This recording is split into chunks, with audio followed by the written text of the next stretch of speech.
Prime टाइमच्या सुरुवातीलाच बातमी बघूया गुड न्यूजच्या संदर्भातली। सर्वसामान्यांना ही गुड न्यूज दिलेली आहे। केंद्र सरकारनं सातत्यानं होणाऱ्या इंधन दरवाढीवरून टीकेचे धनी ठरलेल्या मोदी सरकारनं उत्पादनावरचा अबकारी कर हा कमी करण्याचा मोठा निर्णय घेतलाय। केंद्रीय अर्थमंत्री निर्मला सीतारामन यांनी पेट्रोल आणि डिझेलवरचा अबकारी कर कमी करण्याचा निर्णय घेतल्यानं पेट्रोलचा दर हा प्रति लिटर 9 रुपये 50 पैसे इतका कमी झालेला आहे, तर डिझेलचे दर सुद्धा 7 रुपयाने कमी होणार आहेत। महागाईच्या फटक्यातून सर्वसामान्यांना दिलासा मिळावा म्हणून केंद्र सरकारनं हे दर कमी केलेत। केंद्र सरकारनं गेल्या वर्षी देखील पेट्रोल आणि डिझेलवरचे कर कमी करण्याची घोषणा केली। याशिवाय उज्ज्वला योजनेतील 12 सिलेंडरवर 200 रुपयांचं अनुदान देण्यात येणार आहे। त्यामुळे सर्वसामान्य ज्या महिला होत्या, कुटुंब होती ज्यांना या योजनेचा लाभ घेता येत नव्हता, कारण गॅसचे सुद्धा दर हे वाढलेले होते, पण आता 200 रुपयांची सबसिडी त्याच्यात मिळणार आहे। एकूणच केंद्र सरकारनं सातत्यानं होणाऱ्या टीकेच्या नंतर सर्वसामान्यांना दिलासा देण्यासाठी एक मोठं पाऊल उचललेले आहे। पेट्रोल आणि डिझेल गॅसमध्ये मोठ्या प्रमाणात दर कपात करण्यात आली आहे।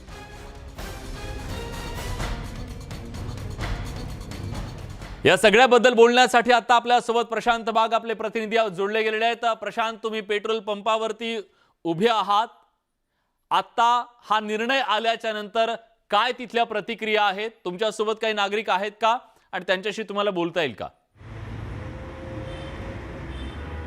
नक्कीच विलास, म्हणजे की आता जे पेट्रोल पंपावर मी चित्र दाखवणार आहे ते कशा प्रकारचं बोलकं आहे हेच आता याच्यातनं स्पष्ट होणार आहे। आधी तर आपण दाखवूया की आज जे इथे पेट्रोलचे रेट आहे ते आपण ज्यावेळेस आपण बघतोय की 120 रुपये 50 पैसे पर लिटर, आता हे उद्यापासून हे 111 रुपये 50 पैसे होऊ शकत आहे। 104 रुपये 76 पैसे हा डिझेलचा दर आहे, ते 97 रुपयापर्यंत येऊ शकत आहे। ही झाली आत्ताची दर परिस्थिती आणि उद्या येऊ शकते। ज्या पेट्रोल पंपावर आपण आत्ता आहोत त्या पेट्रोल पंपावर प्रचंड गर्दी ही दररोज असते, पण आत्ता जर का आपण बघितलं तर या पेट्रोल पंपाच्या सगळ्या बाजूने मला सहजपणे फिरता येते, कारण एक सुद्धा वाहनधारक या पेट्रोल पंपावर नाही। म्हणजे जेव्हापासून पेट्रोल दरवाढ जी आहे याच्यामध्ये ज्यावेळेस रेट कमी झाला ही बातमी समोर आल्यानंतर या पेट्रोल पंपावरची गर्दी अचानक थांबली की काय, रुळावली की काय, अशा प्रकारचे चित्र उपस्थित झाले। म्हणजे अक्षरशः कर्मचारी फक्त एकटेच आहे, प्रचंड गर्दी तुमच्याकडे असते। पण आता पेट्रोलचा रेट कमी झाला, डिझेलचा रेट कमी झाला, बातमी आली त्यानंतर गर्दीच गायब झाली। काय सांगाल? सगळ्यांना माहीत पडलं ना की पेट्रोलचे भाव कमी होते तरी गर्दी कमी झाली। पण नवीन दर कधी आज रात्रीपासून लागू होणार का? आज रात्री 12 वाजता। सगळ्यात महत्त्वाचं की एक वाहनधारक आता या ठिकाणी पेट्रोल भरायला आलेला आहे। आपण तेही जाणून घेण्याचा प्रयत्न करूया की म्हणजे की दुर्मिळ चित्र आता खरं तर दिसतंय। मित्रा, मोबाईल बाजूला ठेव, पंपावर मोबाईल वापरायचा नसतो, पण मला एक सांग, आता या ठिकाणी पेट्रोलचे रेट कमी झालेत 9.5 रुपये, आणखीन 7 रुपये ते डिझेल कमी झाले, आज रात्रीपासून लागू होणार आहे। काय प्रतिक्रिया आहे? मराठी नहीं आती, हिंदी बोलिए प्लीज। पेट्रोल का रेट कम हो चुका है 9.5 रुपये 1 लीटर को, और डीजल का 7 रुपये, ये कल सुबह से लागू होने वाला, ऐसी जानकारी मिल रही है। पंतप्रधान ने कम किया है, क्या प्रतिक्रिया आपकी? मैं क्या मुझे नहीं मालूम अभी, प्लीज मुझे मत लाइए इसमें। खुशी है कि नहीं कम हुआ? खुशी तो होगी ना सर, खुशी क्यों नहीं होगी, बहुत है।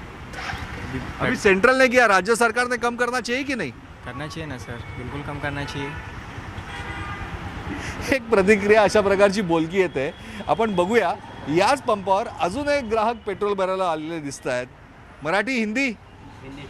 अच्छा, ये पेट्रोल के रेट पंतप्रधान ने आज कम कर दिए, घोषणा कर दी। 9.5 रुपये पेट्रोल का रेट कम हो चुका है 1 लीटर के लिए, और 7 रुपये डीजल का रेट। क्या लग रहा है आपको? अच्छा लग रहा है, पेट्रोल कम हुआ है तो अच्छा लग रहा है। क्यों अच्छा लग रहा है? पेट्रोल कम हुआ तो हमको अच्छा है। ऑर्डर पे जाता है हम लोग तो ऑर्डर पे पैसा नहीं बच रहा है हम लोगों को। ऑर्डर वाला भी पैसा ज़्यादा नहीं दे रहा है। केंद्र सरकार ने रेट कम किया, राज्य सरकार ने करना चाहिए। करना चाहिए। आपण बघतोय की एक म्हणजे पेट्रोल पंपावर जी गर्दी अत्यंत रोडावली आहे, ती जशी बातमी समोर आली तसे सगळेजण जे पेट्रोल भरायला या ठिकाणी येतात, आजच्या ऐवजी उद्या भरू अशा प्रकारची एक मानसिकता दिसून येते। एकंदरीत ही पेट्रोल पंपावर नसलेली गर्दी ही सुद्धा बोलकी प्रतिक्रिया आपल्याला नक्कीच म्हणता येईल। निश्चितच, आणि उद्या मात्र गर्दी होऊ शकते, कारण सगळ्यांना लाभ घ्यायचा आहे या दर कपातीचा। धन्यवाद तुम्ही दिलेल्या सगळ्या सविस्तर माहितीबद्दल प्रशांत। दरम्यान या निर्णयानंतर विरोधी पक्षनेते देवेंद्र फडणवीस यांनी ट्विट करत केंद्र सरकारचे आभार मानले, तर राज्य सरकारला टोला लगावलाय। इंधन दर कपात केल्यानं पंतप्रधान अर्थमंत्र्यांचे आभार. यामुळे केंद्र सरकारवर 1,00,000 कोटी रुपयांचा भार पडणार आहे. हे सामान्य माणसांचं सरकार असल्याचं पुन्हा सिद्ध झालंय. गरीब कल्याण हा मोदींच्या जिव्हाळ्याचा विषय आहे. महाराष्ट्र सरकारनं आता तरी इंधनावरची कर कपात करावी, राज्यातील सामान्य जनांना दिलासा द्यावा ही विनंती, असं देवेंद्र फडणवीस म्हणतात. महाराष्ट्रातले दर हे सर्वाधिक आहेत आणि ते दर कमी करावेत असं त्यांनी आवाहन केलंय.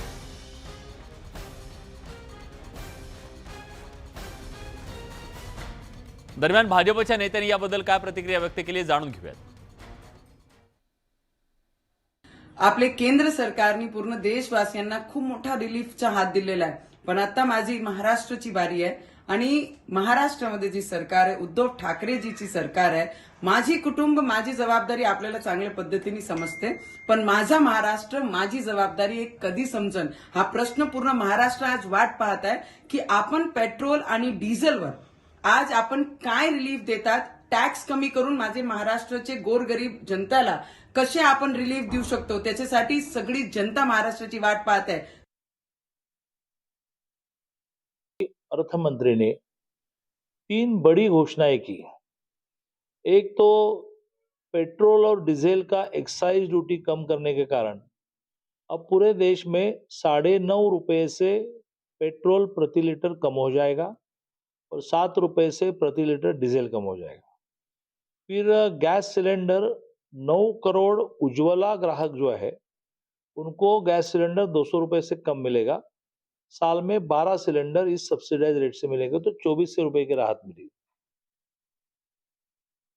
आपण सातत्यानं महागाईच्या संदर्भात केंद्राकडे बोट दाखवता, ओरड करता, परंतु आपल्या राज्य सरकारचे असणारे सेस त्या ठिकाणी असल्यामुळे इतर राज्याच्या तुलनेत पेट्रोल डिझेल रेट जास्त होते.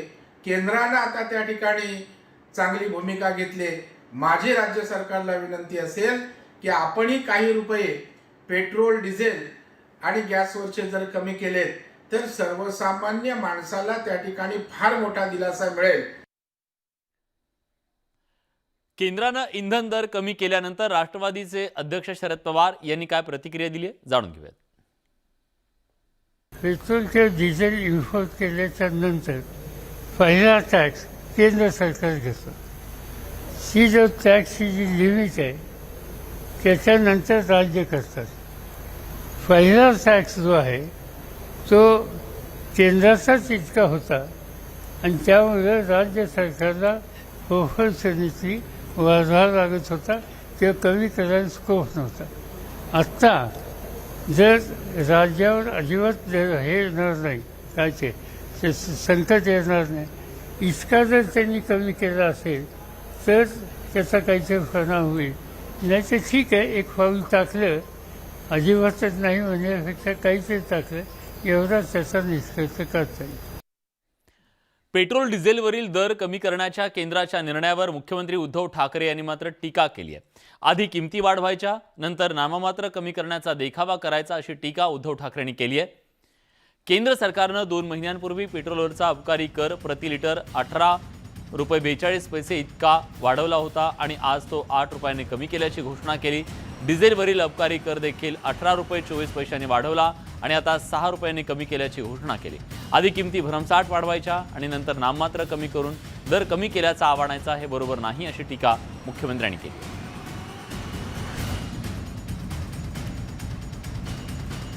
मनसे अध्यक्ष राज ठाकरेंची उद्या पुण्यात सभा होणार आहे. गणेश कला क्रीडा मंडळाच्या सभागृहात राज ठाकरेंची ही सभा पार पडणार आहे. राज ठाकरेंच्या या सभेचा दुसरा टीजर मनसेकडून आज प्रसिद्ध करण्यात आला. राज ठाकरे उद्याच्या सभेत काय बोलणार याबाबतची प्रचंड उत्सुकता आहे. नुकत्याच झालेल्या शिवसेनेच्या सभेत मुख्यमंत्री उद्धव ठाकरेंनी राज ठाकरेंना जोरदार टोला लगावला होता. उद्धव ठाकरेंच्या सभेची खिल्ली टोमणे सभा अशी मनसे नेत्यांकडून करण्यात आली आहे. तर उद्धव ठाकरे यांनी केलेल्या टीकेनंतर राज ठाकरे काय बोलणार याची उत्सुकता आहे. त्याचप्रमाणे अयोध्या दौऱ्याला विरोध करणाऱ्या ब्रजभूषण सिंग यांच्या बाबत राज ठाकरे काय बोलणार याकडे सगळ्यांचं लक्ष लागलं.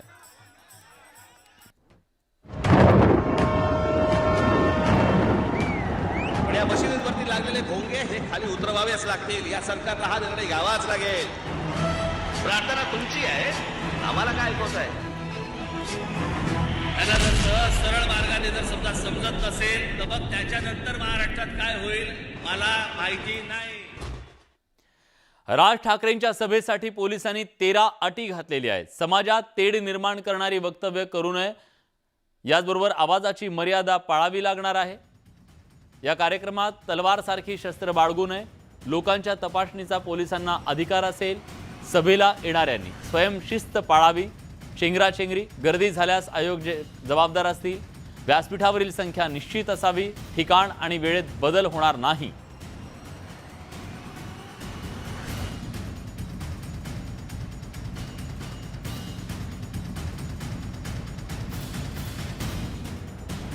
अनेकांचे सभाकृत असतात, त्याच्यात काय भाष्य करायचं असतं. असो नवो असो आज असो किती असो, प्रत्येक शेवटी तो राजकीय नेता त्याच्या सोयीने ठरवतो. तिकडे मनसेचे नेते संदीप देशपांडे आणि संतोष धुरी यांच्या विरोधात दाखल करण्यात आलेल्या गुन्ह्यावरून कोर्टानं आज मुंबई पोलिसांना चांगलंच फटकारलंय. महिला पोलिसाला धक्काबुक्की केल्याप्रकरणी संदीप देशपांडे आणि संतोष धुरींविरोधात गुन्हा दाखल झाला. देशपांडेंविरोधातील केस ही काल्पनिक असून कोणत्याही तथ्यावर आधारित नसल्याचं कोर्टानं निकालपत्रात स्पष्ट केलं. आरोपींमुळे इतरांच्या जीवाला धोका संभवत होता, हा पोलिसांचा दावा कोर्टानं साफ नाकारलाय.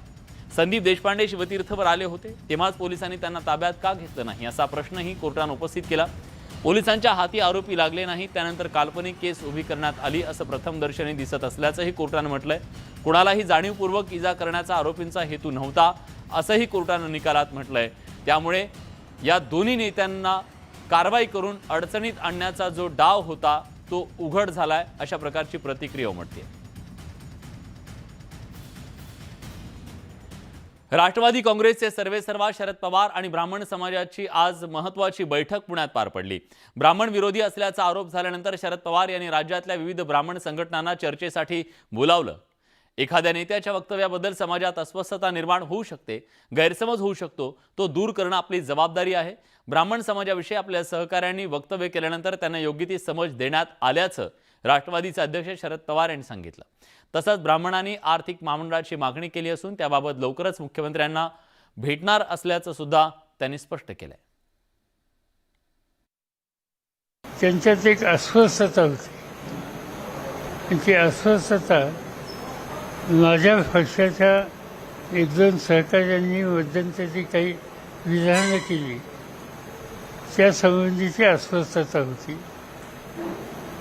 त्याच्यामध्ये त्यांना मी सांगितलं की ही विधानं केल्याच्या नंतर आमची चर्चा झाली पक्षामध्ये आणि पुन्हा या पद्धतीनं कुठल्याही जाती धर्माच्या विरुद्ध बोलू नये, धोरणाच्या कार्यक्रमाच्या विरुद्ध बोलायचा आपल्याला अधिकार आहे, पण कुठल्याही जात धर्म यांच्या विरुद्ध कुणी स्टेटमेंट करू नये हा विषय तिथं संभवा.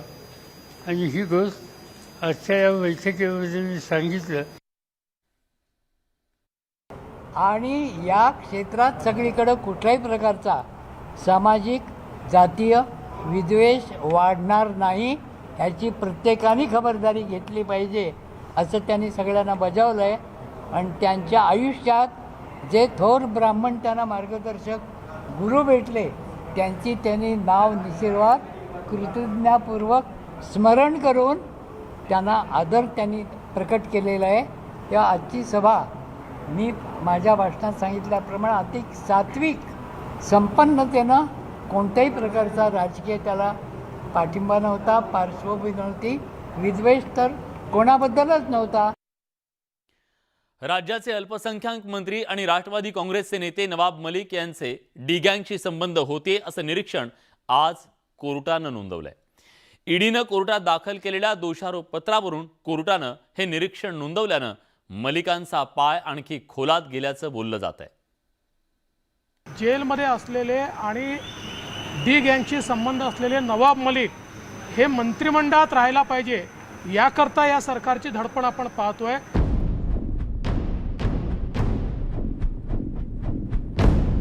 महाविकास आघाडी सरकारमधील मंत्री नवाब मलिक यांच्या संदर्भात कोर्टानं नोंदवलेलं निरीक्षण आणि त्यानंतर देवेंद्र फडणवीसांनी दिलेली ही प्रतिक्रिया.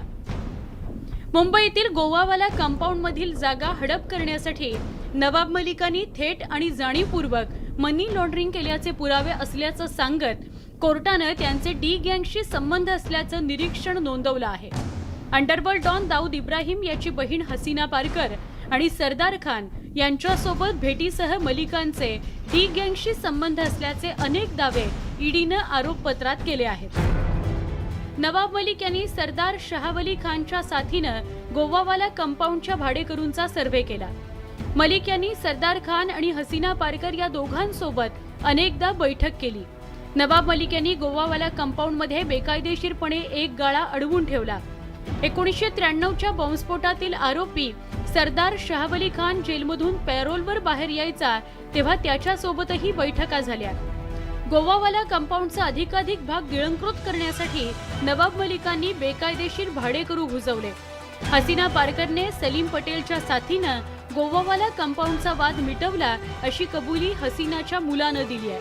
त्यानंतर कालांतराने हीच सगळी मालमत्ता नवाब मलिक यांना विक्री करण्यात आली. ईडीनं सादर केलेल्या आरोपपत्रामध्ये 17 जणांना साक्षीदार करण्यात आलेलं आहे. तर मुंबई सत्र न्यायालयातील विशेष ईडी न्यायालयाने या आरोपपत्राची गंभीर दखल घेतली असून नवाब मलिक आणि 93 साखळी बॉम्बस्फोटातील दोषी आरोपी सरदार शहावली खान या दोघांच्या विरोधामध्ये कारवाई सुरू ठेवण्याचे निर्देशही दिलेले आहेत. कोर्टानं मलिकांचे डी गँग सोबत संबंध असल्याचे सकृतदर्शनी पुरावे आहेत असं निरीक्षण नोंदवल्यानंतर आता विरोधकांनी सरकारला कोंडीत पकडण्याचे प्रयत्न सुरू केलेत. जो सारी चीज़ें आरोप पत्र में सामने आ रही है उसमें बहुत ही भयानक इस प्रकार के खुलासे हो रहे हैं और डी गैंग के साथ श्रीमान नवाब मलिक इनके सारे संबंध इस आरोप पत्र में उजागर हो रहे हैं. बावजूद इसके सरकार उनको बचाना चाहती है. त्यांचं मत नमूद केलं, त्यांचा हा निर्णय नाही. फायनल ज्यावेळेस त्याचा दिशेने त्यावेळी आम्ही बोललो आणि मला खात्री आहे, माझी जी माहिती आहे, जो मी अनेक वर्ष नवाब मलिकांना ओळखतो, माझ्या मनामध्ये त्यांच्या इंटिग्रिटीच्या संबंधी, त्या अशा चुकीच्या लोकांशी संबंध ठेवण्याच्या संबंधी माझा याचा विश्वास नाही. आतापर्यंत नवाब मलिक यांना ईडीच्या कारवाईला आणि त्यांनी सादर केलेल्या आरोपपत्रातील पुराव्यांना सामोरं जावं लागलंय. अजून पुढे सीबीआय आणि एनआयएनं त्यांच्या गुन्ह्यात काय प्रगती केली हे लवकरच स्पष्ट होईल. त्यामुळे नवाब मलिकांचा पाय आणखी किती खोलात जातो, त्यांच्या अडचणी किती वाढतात हे देखील येत्या दिवसात स्पष्ट होईल. पण सध्या तरी मलिकांमुळे आता महाविकास आघाडी सरकारवरही दबाव वाढणार एवढं निश्चित. अजित मांढरेसह bureau report, news 18 Lokmat, Mumbai. दरम्यान नवाब मलिक यांच्या संदर्भात आज कोर्टानं जे निरीक्षण नोंदवलेलं आहे त्या संदर्भात उपमुख्यमंत्री अजित पवार यांनी सुद्धा वक्तव्य केलं. त्याचबरोबर अजित पवार यांनी पुतळ्यावरून एक संताप व्यक्त केलेला आहे. किती हे पुतळे बाद झालं ना अशा शब्दात अजित पवार यांनी पुतळ्यांवरून संताप व्यक्त केलाय.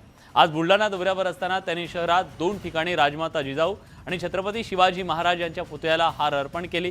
तसंच राजवाड्यात देखील पुन्हा एक पुतळा असल्यानं अजित पवारांनी पुन्हा हार अर्पण करण्यासाठी विनंती करण्यात आली. तेव्हा किती हे पुतळे बाद झालं ना अशा शब्दात त्यांनी नाराजी व्यक्त केली. एवढे सगळे पुतळे असल्यावरून जिल्हाध्यक्ष आणि पालकमंत्र्यांची तिथं त्यांनी शाळाही घेतली. पुतळा पुन्हा मिरजेवरून आणला होता. अरे किती पुतळे झालं ना आता 87. अहो पुतळे आता तिथं आत घातला, तिथं 2 पुतळ्यांना घातला, 3 पुतळ्यांना तिथं नाही का आतमध्ये आपल्या ह्याला.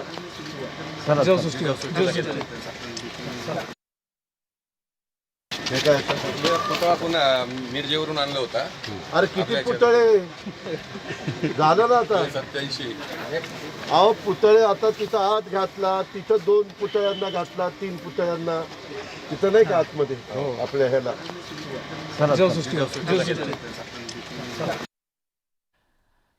यानंतर बातमी महाराष्ट्राला हादरवणारी आहे. औरंगाबादेत भर रस्त्यात तरुणीची गोळा चिरून हत्या करण्यात आली आहे. शहरातील देवगिरी कॉलेजच्या बाहेर ही अत्यंत धक्कादायक घटना घडली आहे. 19 वर्षाची ग्रंथी सुखप्रीत कौर प्रीतपाल सिंग आपला मित्र शरण सिंग सोबत कॉलेज जवळच्या कॅफेमध्ये गेली होती. तिथं दोघांमध्ये काहीतरी वाद झाला आणि ते कॅफेच्या बाहेर पडले. शरण सिंगनं तिला फरफटत वर्दळीपासून लांब नेलं आणि तिथं तिची गळा चिरून हत्या केल्याची माहिती मिळते. पोलिसांनी आरोपींची ओळख पटवली असून शरणच्या शोधासाठी 4 पथकं रवाना करण्यात आली आहेत. भर दिवसा भर रस्त्यात झालेल्या या घटनेनं शहरात एकच खळबळ उडाली आहे.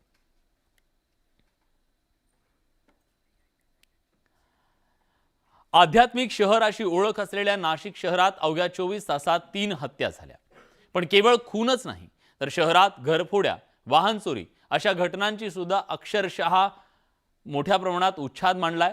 पण ज्या पोलिसांवर गुन्हेगारी रोखण्याची जबाबदारी आहे ते पोलीस मात्र लाचखोरीच्या प्रकरणात अडकतायत. त्यामुळे जिथं कुंपण शेत खात असेल तिथं दाद मागायची कुणाकडे असा सवाल नाशिककर उपस्थित करतायत. नाशिकमध्ये गुन्हेगारीचा हैदोस. शहरात 24 तासात 3 हत्या. हत्येच्या घटनांनी नाशिक हादरलं. खाकीलाही लाचखोरीचं ग्रहण.